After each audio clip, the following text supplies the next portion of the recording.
পরিকল্পিতভাবে সেনা কর্মকর্তা এবং অন্যদের হত্যার অভিযোগে বিডিআর-এর 4 ডেপুটি অ্যাসিস্ট্যান্ট ডিরেক্টর ডিএডি সহ সহস্রাধিক জওয়ানকে অভিযুক্ত করে হত্যা মামলা করেছে পুলিশ। লালবাগ থানায় দায়ের করা এই মামলায় প্রধান আসামি করা হয়েছে ডিএডি তৌহিদকে।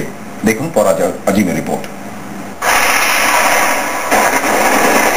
বুধবার পিলখানায় ঘটে যাওয়া নারকীয় হত্যাযজ্ঞের 4 দিনের মাথায় রাজধানীর লালবাগ থানায় মামলা হয়েছে।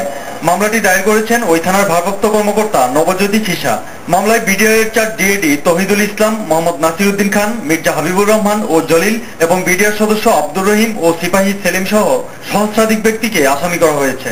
তাদের বিরুদ্ধে 26টি ধারায় যেসব অভিযোগ আনা হয়েছে তার মধ্যে আছে পরিকল্পিতভাবে আগ্নেয়াস্ত্র ব্যবহার করে আর্মি অফিসার ও অন্যদের হত্যা, গুরুতর জখম, অবৈধ আটক, লুটপাট, অগ্নিসংযোগ, লাশ গুম করা এবং গ্রেনেড সহ বিস্ফোরক দ্রব্যের ব্যবহার। লালবাগ থানাধীন পিলখানাস্থ বিডিআর সদর দপ্তরের গত 25 তারিখে যে সংঘটিত ঘটনা হয় সেই সংক্রান্তে আমি গতকাল 28/09 তারিখ রাত্র 11:45 গতিকের সময় আমি নিজে বাদী হয়ে সহস্রাধিক বিডিআর সদস্যদের বিরুদ্ধে অভিযোগ দায়ের করি। এর প্রেক্ষিতে লালবাগ থানার মামলা নম্বর 65। অভিযুক্ত 4 ডিএডির সবাই বিডিআর জওয়ান থেকে প্রমোশন পেয়ে ডিএডি বা উপসহকারী পরিচালক হয়েছেন।